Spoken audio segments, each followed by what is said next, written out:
जय Shri Krishna everyone, welcome back to my channel. Friends, आज के इस वीडियो में हम 16 सोमवार के व्रत की कथा सुनेंगे। शिव पुराण में से ही 16 सोमवार व्रत कथा सुनाऊंगी। अगर आप 16 सोमवार का व्रत कर रहे हैं तो आपको यही कथा सुननी चाहिए। थोड़ी सी कथा बड़ी है, लेकिन हमें 16 सोमवार में यही कथा सुननी चाहिए। अगर आपको ये कथा अच्छी लगे तो वीडियो को लाइक करें और चैनल को सब्सक्राइब करें। तो आइए कथा सुनते हैं। मृत्यु लोक में भ्रमण करने की इच्छा करके एक समय श्री भगवान महादेव जी माता पार्वती के साथ पधारे। वहां भ्रमण करते करते विदर्भ देशांगन अमरावती नाम की अति रमणीक नगरी में पहुंचे। अमरावती नगरी अमरावती के सदृश सब प्रकार के सुखों से परिपूर्ण थी। उसमें वहां के महाराज का बनाया हुआ एक रमणीक शिव जी का मंदिर था। उसमें भगवान शंकर भगवती पार्वती के साथ निवास करने लगे। एक समय माता पार्वती ने प्राणपति को प्रसन्न देखकर मनोविनोद करने की इच्छा से बोली, हे महाराज, आज तो हम दोनों चौसर खेलेंगे। शिव जी ने प्राण प्रिया की बात मान ली और चौसर खेलने लगे। उस समय उस स्थान पर मंदिर का पुजारी ब्राह्मण मंदिर में पूजा करने को आया। माता जी ने ब्राह्मण से कहा कि पुजारी जी बताओ, इन बाजी में दोनों में से किसकी जीत होगी। ब्राह्मण बिना विचारे ही शीघ्र बोल उठा कि महादेव जी की जीत होगी। थोड़ी देर में बाजी समाप्त हो गई और पार्वती जी की विजय हुई। अब तो पार्वती जी ब्राह्मण को झूठ बोलने के अपराध के कारण श्राप देने के लिए आतुर हो गई। तब महादेव जी ने पार्वती जी को बहुत समझाया, परंतु ब्राह्मण को कोढ़ी होने का श्राप दे दिया।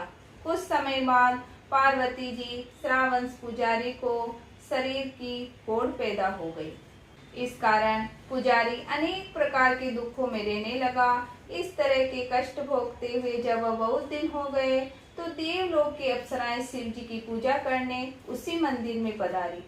पुजारी के कोढ़ के कष्ट को देखकर बड़ा दया भाव आया और उससे रोग होने का कारण पूछने लगी। पुजारी ने निसंकोच सारी बातें बता दी और अप्सराएं बोली, हे पुजारी, अब तुम अधिक दुखी मत होना, भगवान शिव जी तुम्हारे कष्ट को दूर कर देंगे। तुम सब बातों में श्रेष्ठ हैं, तो 16 सोमवार का व्रत भक्ति भाव से किया करो। पुजारी जी अप्सराओं से हाथ जोड़कर विनम्र भाव से 16 सोमवार के व्रत की कथा पूछने लगे। अप्सराएं बोली, जिस दिन सोमवार हो उसी दिन भक्ति के साथ व्रत करें। स्वच्छ वस्त्र पहने, आधा सिर गेहूं का आटा ले, उसके 3 लड्डू बनाएं और घी, गुड़, दीप, नैवेद्य और बेलपत्र, जनेऊ, जोड़ा, चंदन, अक्षत, पुष्प के द्वारा प्रदोष काल में भगवान शंकर का विधिवत पूजन करें। तत्पश्चात एक उपस्थित जनों में बांट दे और आप भी प्रसाद पावें। इस विधि से 16 सोमवार का व्रत करें। तत्पश्चात 17वें सोमवार के दिन पाव से पवित्र गेहूं के आटे की बाटी बनावें। तद अनुसार घी और गुड़ मिलाकर चूरमा बनाएं। शिव जी को भोग लगाकर उपस्थित भक्तों में बांटे और पीछे सब कुटुंब प्रसाद ले। भगवान शिव जी की कृपा से उनके मनोरथ पूर्ण हो सकते हैं। ऐसा कहकर अप्सराएं स्वर्ग को चली गई। ब्राह्मण ने यथाविधि 16 सोमवार का व्रत किया तथा भगवान शिव जी की कृपा से रोग मुक्त होकर आनंद से रहने लगे। कुछ दिन बाद जब फिर शिव जी और पार्वती जी उसी मंदिर में पधारे, तब ब्राह्मण को निरोग देख पार्वती जी ने ब्राह्मण से रोग मुक्त होने का कारण पूछा। ब्राह्मण ने 16 सोमवार के व्रत की कथा सुनाई। तब पार्वती जी ने अति प्रसन्न हो ब्राह्मण को व्रत की विधि पूछकर व्रत करने को तैयार हुए। व्रत करने के बाद उसकी मनोकामना उनके रूठे पुत्र स्वामी कार्तिकेय स्वयं माता के आज्ञाकारी हुए, परंतु कार्तिकेय जी को अपने ये विचार परिवर्तन का रहस्य जानने की इच्छा हुई और माता से बोले, हे माता, आपने ऐसा कौन सा उपाय किया जिससे मेरा मन आपकी ओर आकर्षित हुआ। तब पार्वती जी ने वही 16 सोमवार व्रत कथा सुनाई। स्वामी कार्तिकेय जी बोले, इस व्रत को मैं करूंगा क्योंकि मेरा प्रिय मित्र ब्राह्मण बहुत दुखी दिल से प्रदेश गया है। हमें उससे मिलने की बहुत इच्छा है। कार्तिकेय जी ने भी इस व्रत को किया और उनका प्रिय मित्र मिल गया। मित्र ने इस आकस्मिक मिलन का भेद कार्तिकेय जी से पूछा तो बोले, हे मित्र, हमने तुम्हारे मिलने की इच्छा करके 16 सोमवार का व्रत किया था। अब तो ब्राह्मण मित्र को भी अपने विवाह की बड़ी इच्छा हुई और कार्तिकेय जी से व्रत की विधि पूछी। यथाविधि व्रत किया। व्रत के प्रभाव से जब वह किसी कारणवश विदेश गए, वहां के राजा की लड़की का स्वयंवर था। राजा ने प्रण किया था कि जिस राजकुमार के गले में सब प्रकार श्रृंगारित हथनी माला डालेगी, प्यारी पुत्री का विवाह कर दूंगा। शिव जी की कृपा से ब्राह्मण स्वयंवर देखने की इच्छा से राजसभा में बैठ गया। नियत समय पर हथनी आई और उसने जयमाला उस ब्राह्मण के गले में डाल दी।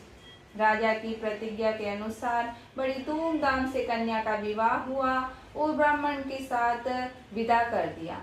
ब्राह्मण को बहुत सारा धन सामान देकर संतुष्ट किया। ब्राह्मण सुंदर कन्या पाकर सुख से जीवन व्यतीत करने लगा। एक दिन राजकन्या ने अपने पति से पूछा, हे प्राणनाथ, आपने ऐसा कौन सा भारी पुण्य किया है जिसके प्रभाव से हथनी ने सब राजकुमारों को छोड़कर आपको वरण किया। ब्राह्मण बोला, हे प्राण प्रिय, मैंने अपने प्रिय मित्र कार्तिकेय जी के कहने अनुसार 16 सोमवार का व्रत किया था, जिसके प्रभाव से मुझे तुम जैसी स्वरूपवान पत्नी प्राप्त हुई। व्रत की महिमा सुनकर राजकन्या को बड़ा आश्चर्य हुआ और वह भी पुत्र की कामना करके व्रत करने लगी। शिव जी की दया से उसके गर्भ से एक अति सुंदर, सुशील, धर्मात्मा और विद्वान पुत्र उत्पन्न हुआ। माता पिता दोनों उस देव पुत्र को पाकर अति प्रसन्न हुए और उसका लालन पालन भली प्रकार से करने लगे। जब पुत्र समझदार हुआ तो एक दिन अपनी माता से पूछा कि हे माँ, तुमने कौन सा व्रत व तप किया जो मेरे जैसा पुत्र तुम्हारे गर्भ से उत्पन्न हुआ। माता ने पुत्र का प्रबल मनोरथ जान करके अपने किए हुए 16 व्रत को और सब मनोरथ पूर्ण करने वाला व्रत की सारी कथा सुनाई। पुत्र ने जब ये सुना तो इस व्रत को राज्य अधिकार पाने की इच्छा से हर सोमवार को यथाविधि व्रत करने लगा। उसी समय एक देश से वृद्ध राजा के दूतों ने आकर उसको राजकन्या के लिए वरण किया। राजा ने अपनी पुत्री का विवाह ऐसे सौगुण संपन्न ब्राह्मण युवक के साथ करके बड़ा सुख प्राप्त किया। वृद्ध राजा को दिवंगत हो जाने पर यही ब्राह्मण बालक गद्दी पर बिठाया गया, क्योंकि दिवंगत राजा के कोई पुत्र नहीं था। राज्य का अधिकारी होकर वह ब्राह्मण पुत्र अपने 16 सोमवार के व्रत को करता रहा। जब 17वां सोमवार आया, अपनी पत्नी से सब पूजन सामग्री लेकर शिव पूजा के लिए शिवालय में चलने को कहा, परंतु पत्नी ने उसकी आज्ञा की परवाह न की और दास दासियों द्वारा सब सामग्रियां शिवालय भिजवा दी और आप नहीं गई। जब राजा ने शिव जी का पूजन समाप्त किया, तब एक आकाशवाणी राजा के प्रति हुई। राजा ने सुना कि हे राजा, अपने इस रानी को राजमहल से निकाल दे, नहीं तो तेरा सर्वनाश कर देगी। आकाशवाणी को सुनकर राजा के आश्चर्य का ठिकाना नहीं रहा। वो तत्काल ही मंत्रणा गृह में आकर अपने सभासदों को बुलाकर पूछने लगा कि हे मंत्रियों, मुझे आज शिव जी की वाणी हुई है, राजा तू अपनी इस रानी को निकाल दे, नहीं तो तेरा सर्वनाश कर देगी। राजसभाएं, मंत्री आदि सब बड़े विस्मय और दुख में डूब गए, क्योंकि जिस कन्या के कारण राजा मिला है, राजा उसी को निकालने में जाल बिछा रहा है। ये कैसे हो सकेगा। अंत में राजा ने उसे अपने यहाँ से निकाल ही दिया। रानी दुखी हृदय के भाग्य को कोसती हुई नगर से बाहर चली गई। फटे वस्त्र पहने, भूख से दुखी धीरे धीरे चलकर एक नगरी में पहुंची। वहाँ एक बुढ़िया सूत काट करके बेचने जाती थी। रानी की करुण दशा देखकर बोली, चल तू मेरा सूत बिकवा दे, मैं वृद्ध हूँ, भाव नहीं जानती हूँ। ऐसी बात बुढ़िया की सुन रानी ने बुढ़िया के लिए सिर से सूत की गठरी उतार कर अपने सिर पर रख ली। थोड़ी देर बाद आंधी आई, बुढ़िया का सूत पोटली सहित उड़ गया। बेचारी बुढ़िया पछताती रह गई और रानी को अपने से दूर रहने को कह दिया। रानी एक कुमारिन के यहाँ गई तो कुमारिन के सब मटके शिव जी के प्रकोप के कारण चटक गए। ऐसी दशा देख कुमारिन ने रानी को अपने घर से निकाल दिया और इस प्रकार रानी अत्यंत दुखी हुई एक नदी के तट पर गई तो नदी का समस्त जल सूख गया। तत्पश्चात रानी एक वन में गई। वहां जाकर सरोवर में सीढ़ी से उतरकर पानी पीने गई। हाथ का जल में स्पर्श होते ही सरोवर नील कमल के समान जल असंख्य कीड़ामय गंदा हो गया। रानी ने भाग्य पर दोषारोपण करते हुए उस जल को भी पीकर पेड़ की शीतल छाया में विश्राम करना चाहा। वह रानी जिस पेड़ के नीचे जाती उस पेड़ के पत्ते तत्काल ही गिर जाते। वन सरोवर जल की ऐसी दशा देखकर चराते ग्वालों ने अपने गुस्साई जी से, जो जंगल में स्थिर मंदिर में पुजारी थे, उनसे कही। गुस्साई जी के आदेशानुसार ग्वाले रानी को पकड़कर गुस्साई जी के पास लेकर आ गए और रानी की मुख कांति और शरीर शोभा देख गुस्साई जान गए कि अवश्य कि कोई विधि गति की मारिन कुलीन स्त्री है। ऐसा सोचकर पुजारी ने रानी को कहा कि हे पुत्री, तुमको अपनी पुत्री के समान रखूंगा। तुम मेरे आश्रम में रहो, मैं तुमको किसी प्रकार का कष्ट नहीं दूंगा। गुस्साई के ऐसे वचन सुनकर रानी ने धीरज हुआ और आश्रम में रहने लगी। परंतु आश्रम में रानी जो भोजन बनाती उसमें कीड़े पड़ जाते, जल भर के लाती उसमें कीड़े पड़ जाते। अब तो गुस्साई जी भी दुखी हुए और रानी से बोले कि हे बेटी, तुम्हारे ऊपर कोई देवता का कोप है जिससे तुम्हारी ऐसी दशा है। पुजारी की बात सुनकर रानी ने शिवजी महाराज के पूजन का बहिष्कार करने की कथा सुनाई। पुजारी शिवजी महाराज की अनेक प्रकार से स्तुति करते हुए रानी से बोले, हे देवी, सब मनोरथों को पूर्ण करने वाले 16 सोमवार व्रत करो, उसके प्रभाव से अपने कष्ट से मुक्त हो सकोगी। गुस्साई की बात सुनकर रानी ने 16 सोमवार व्रत का विधिवत संपन्न किया और 17वें सोमवार को पूजन के प्रभाव से राजा के हृदय में विचार उत्पन्न हुआ कि रानी को गए बहुत समय व्यतीत हो गया है, न जाने कहाँ कहाँ भटकती होगी, ढूंढना चाहिए। ये सोचकर रानी की तलाश करने के लिए चारों दिशाओं में दूत भेजे। वह दूत रानी को देखते हुए पुजारी के आश्रम पहुंचे और वहां रानी को पाकर पुजारी से रानी को मांगने लगे, परंतु पुजारी ने उनसे मना कर दिया। तो दूत चुपचाप लौटे और आकर महाराज के सन्मुख रानी का पता बताया। रानी का पता जानकर राजा स्वयं पुजारी के आश्रम में गए और पुजारी जी से प्रार्थना करने लगे, हे महाराज, जो देवी आपके आश्रम में रहती है वह मेरी पत्नी है। शिव जी के कोप से मैंने इसको त्याग दिया था। अब इस पर से शिव का प्रकोप शांत हो गया, इसलिए इन्हें मैं लेने आया हूँ। आप इनको मेरे साथ जाने की आज्ञा दे दीजिए। गुस्साई जी ने आज्ञा दे दी और रानी और राजा दोनों साथ महल में आए।